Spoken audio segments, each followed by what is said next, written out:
नांदेड असो, सोलापूर असो किंवा जळगाव असो, अशा जिल्ह्यांमध्ये जास्त प्रमाणात केळीची लागवड असते। तर सध्याच्या परिस्थिती लक्षात घेता वाढलेल्या तापमान जवळपास 38 ते 40 डिग्री सेल्सिअस पर्यंत तापमान पोहोचलेले आहे। अशा अवस्थेमध्ये आपल्याला एक समस्या जाणवते, जे म्हणजे सनबर्निंग। हे अशा प्रकारे दिसणारा समस्या हे कोणतं रोग नसून हे सनबर्निंग असा प्रकार आहे।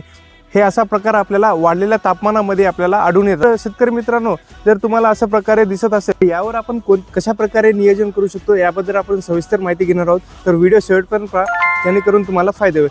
तर शेतकरी मित्रांनो, यावर नियोजन करण्यासाठी आपल्याला ऑर्थोसॅलिसिक ॲसिड असलेला घटक, जे की तुम्ही रानडे कंपनीच्या ससुरीमध्ये बघू शकतो, किंवा मग प्रिव्ही कंपनीचा सिलेक्सोलमध्ये येणारा प्रोडक्ट यामध्ये बघू शकतो, किंवा मग पाटील बायोटेक कंपनीचा अपसिल ओसा नावाने येणारा प्रोडक्ट, या तिन्हीपैकी तुम्हाला एक प्रोडक्ट घेणं गरजेचं आहे।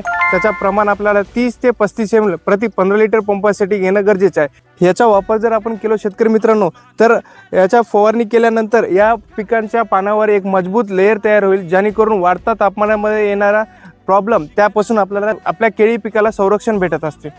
माहिती कशी वाटली हे कॉमेंट सेक्शनमध्ये नक्की सांगा, आणि माहिती महत्त्वाची वाटली असेल तर चॅनलला सबस्क्राईब करा आणि इतर केळी उत्पादक शेतकऱ्यांपर्यंत शेअर करायला विसरू नका। धन्यवाद।